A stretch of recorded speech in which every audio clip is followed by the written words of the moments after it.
Abasoga muliyo? Tuliyo. Mulikumbona? Tukubona.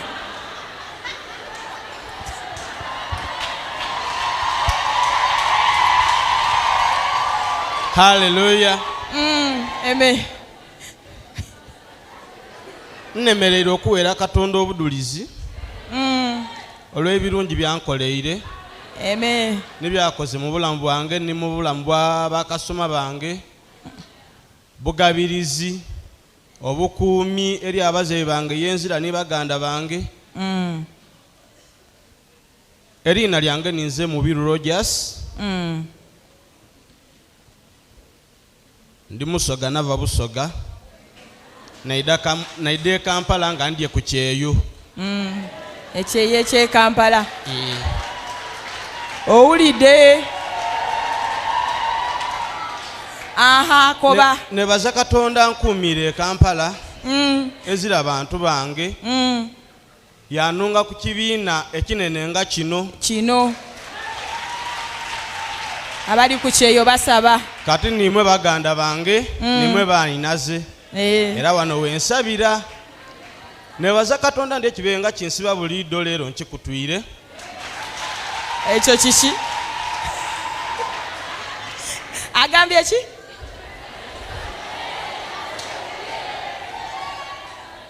Soko nzivunuye mu Luzungu Oluganda. Okiri kyoyogedde nkitegeere bulungi. I said, I thank the Lord that what has been resisting me today, I have overcome it. Amina. Kati kyogere mu Lusoga. Kiyege bulungi. Nebaza Katonda.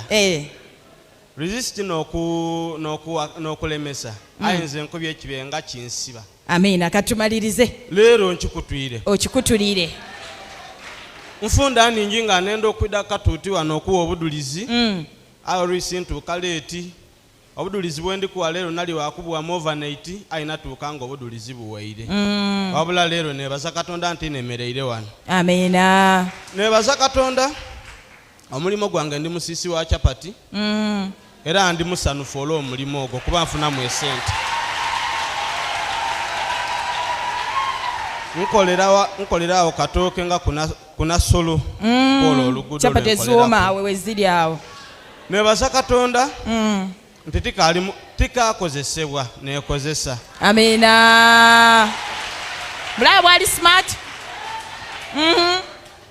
Namala ebbanga inene nga nkozesebwa nga nsiika chapati. Aye kyenazuula mukozesebwa. Nibw'obanga otaayo okwagala kw'amaani ng'oyenda ino okola, baboosi abasinga tibasiima.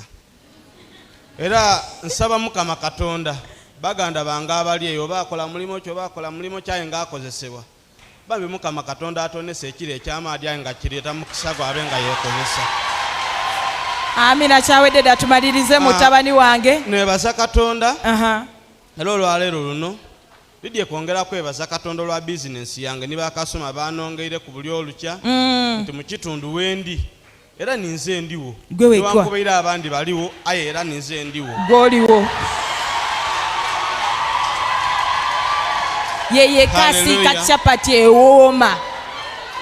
Tumalize mutabani wange. Mpozi bakuyitani? Eriina ninze Mubiru Rogers. Enonsigo. Gikwate tugenda gisabira. Chapati akabanda edduuka lya chapati baliriko linnya ki? Amudaala gwa chapati nze nsiika chapati. Kale katukusabire. Abasoga mwena buli omu waaliko banti haleluya. Anti munange tufunye atukiikirire. Omwami oyo yayidde okubanga awo obudulizi nga yeebaza Katonda olw'ebyo byamukoleire kubanga yava ejinja yayidde Kampala okukubanga akuba ekyeyo. Yajja Kampala okubanga akuba ekyeyo era ng'ekyeyo yali akikubira mu chapati. Naye yajja ng'alina omudala gwakolerako. bw'atyo Mukama Katonda n'akola ebyamagero n'aba ng'afuna omudaala ogugwe era nga naye ye mukama like his own boss okitegedde nga ye mukama w'obulamu bwe era nga munange talina mugamba mate okedde mbwate oluddeyo mbwate ki yanze okwebaza Mukama gwani atayagala kukolako bintu nga bibyo ebyo byonna bye tusabirira mu bulamu okoleko ekintu nga kikyo nga twalagenda gamba mbwate ennyanya eyononese mbwate omudaala tewagweze mbwate biki nno omukwano so omwami eno abeeredde ng'okubanga yeebaza Katonda okulwa eddaala eryo lyatuseeko okubanga yeetongola afumba chapati edide olusoga mulaba wendumanyi mutte musaana kukikkiriza naye ng'eyo tuvuddeyo tuwetina n'obujulizi obulala mu maaso awo bwengenda okubanga nkuwa ate ne vidiyo eri gyekoma pasita Buyungaze okubanga akukuutira yes akwenfasizinga okubanga tolyanga ekintu kyonna mukwano nga tokisabidde kubanga niwobeera osabira mu mutima muli Katonda awulira ekintu kyonna sooka okitukuze nga mu maaso ga Mukama Katonda olyoka okirye abalabe baffe be bano bennyini be tubeera nabo omuntu akulye ku lusegere gw'otasuubira nakola kintu ate munange yaaba omulabewo namba emu era nga akuwadde ne ka story k'ogenda okubanga owulira olaba omwami yali emmere nga mukyala we yagimuwadde naye nga tagisabidde akukume omulungi atakumira mpeera. Oluganda Mukama yeebazibwe. Brethren, praise the Lord. Amanya nze Mukisa Emmanuel Joseph. It's called Mr. Mukisa Emmanuel Joseph. Era nange ndi muweereza wansi wa musumba wange Buyungo Joseph Mwanguzi ne Josephine Buyungo. I too am a minister under Pastor Joseph Mwanguzi and Josephine. Era nsanyuse nnyo obasanga bannange. And I'm so grateful to find you here. Era nsaba Mukama kyonna ky'oyagala kikkolere. And I pray unto the Lord to do you whatever you desire. Hallelujah. Hallelujah. Hallelujah. Hallelujah. Amanya gange nze Nakagwa Betty Batte. She's called Madame, Nakagwa Betty Batte. Betty Gwa Batte.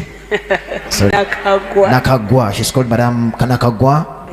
Betty Batte. Simba Musumba Joseph Buyungo Mwanguzi. Pastored by Pastor Joseph Mwanguzi Buyungo. Josephine Buyungo. And the wife Josephine Buyungo. Nange nga ndi muweereza wansi wa taata wange. I too am a minister under my dad.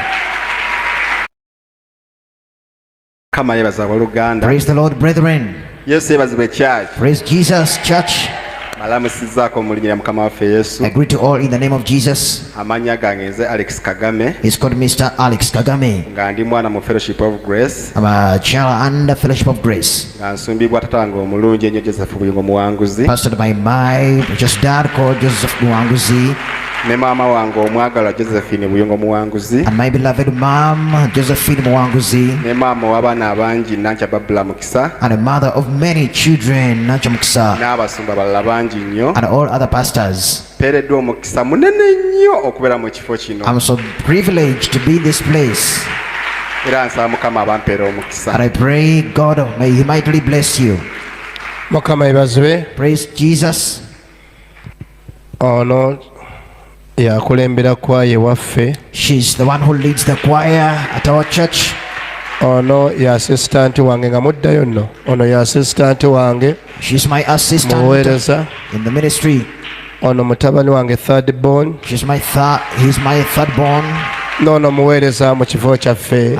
Sajja bamuwa kyakulya na kyakunywa ne bamuwunza n'ataddamu kutegeera ne yeerabira n'abaana be n'abaleka nawo n'adduka n'agenda okuggyako ng'oli mu ssabi ne limwambukako n'asobola okudda engulu n'ajjukira famire n'ajjukira abantu be amalogo agamu bagatega mu byakulya mu byakunywa. Ate nange ngamba nnyo abantu ne mbayigiriza abaana ba Katonda nti naawe obanga ofumba ebyokulya n'ebyokunywa bisabire bijjuzibwe omwoyo wa Mukama aberyakajjula omwoyo wa Mukama n'obulamu. Osobola okufumba emmere yo n'ebeerako okugaanibwa ate osobola okufumba emmere yo n'ebeerako okuganja. Omusajja n'alya emmere mu nsi yonna nga teri emuwoomera nga yeewuwo yokka yeemuwoomera ewaka. Akyagala okubireko Katonda waffe engalo ez'amaanyi. Omulogo aloga eddogo nga bayita mu byokulya n'ebyokunywa nze ntera nnyo okuwaako obujulizi ku maama wange abazze bampuliriza nga nsomesa amalogo.